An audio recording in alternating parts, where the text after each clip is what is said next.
O Charles Spurgeon olha para o Salmo primeiro e diz que esse salmo pode ser considerado como uma espécie de salmo prefácio. Por quê? Porque nele nós encontraremos informação que nos auxiliará a compreender todos os demais livros dos salmos, né? Nós temos 150 salmos e lendo o Salmo primeiro, você vai ter um recurso literário interessante para poder compreender, segundo Charles Spurgeon, todos os demais. Porque, segundo esse grande pregador, no Salmo 1, o salmista procura nos ensinar acerca do caminho que leva à bem-aventurança e nos alerta acerca da destruição destinada àqueles que, infelizmente, negligenciam o conselho da palavra de Deus.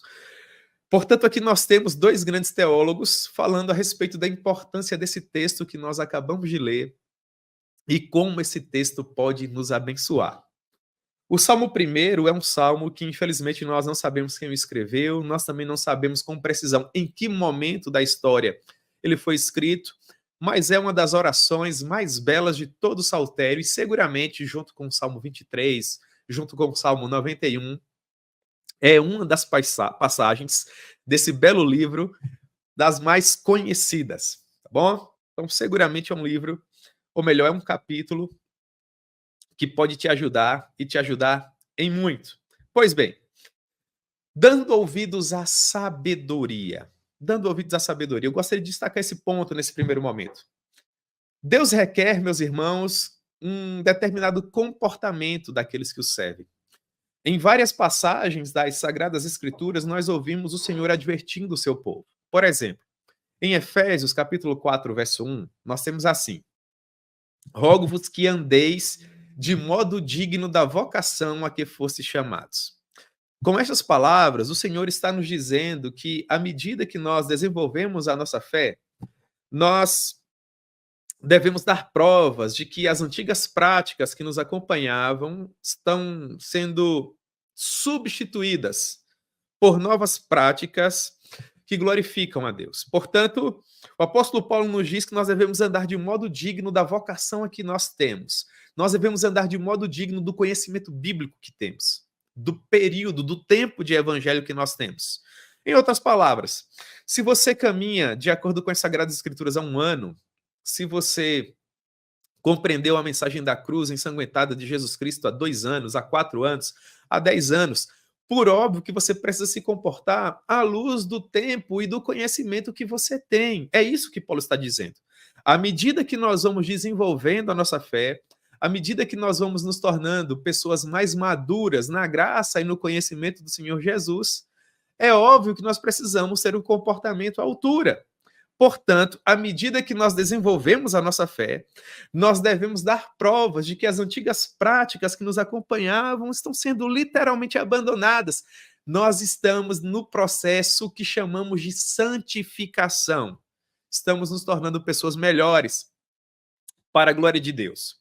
Com base nisso, meus irmãos, não é bom para alguém que diz conhecer o Senhor Jesus e que está sendo doutrinado pela palavra de Deus dar sinais com a sua vida que, na verdade, ele não está sendo transformado coisa nenhuma.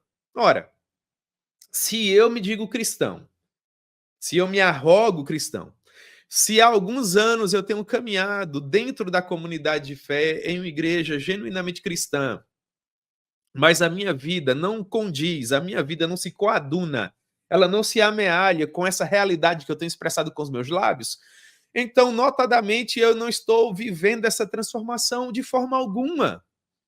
Há pessoas que afirmam que, de fato, compreenderam a mensagem da cruz e que têm caminhado de uma maneira genuína com o Senhor Jesus. Mas pelos frutos que são produzidos pela vida dessa pessoa, nós compreendemos que, na verdade, elas ainda estão distantes dessa verdade. É acerca disso que nós estamos tendo um precioso alerta aqui. Porque, afinal de contas, segundo o apóstolo Paulo, o nosso progresso precisa ser manifesto a todos. Ele diz que o teu progresso a todos seja manifesto. 1 Timóteo 4,15. Em outras palavras, nós precisamos progredir. Nós precisamos avançar. Nós precisamos continuar desenvolvendo a nossa fé.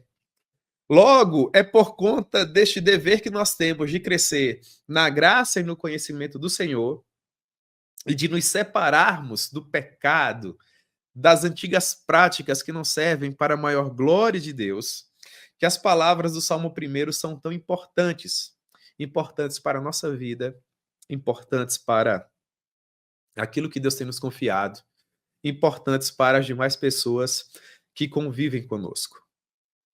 Como nós podemos desenvolver a nossa fé?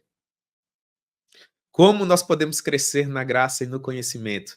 Como nós podemos somar tudo isso para termos uma vida feliz? Ora, dando ouvidos aos conselhos que a palavra de Deus nos propõe. Dando ouvidos às verdades bíblicas.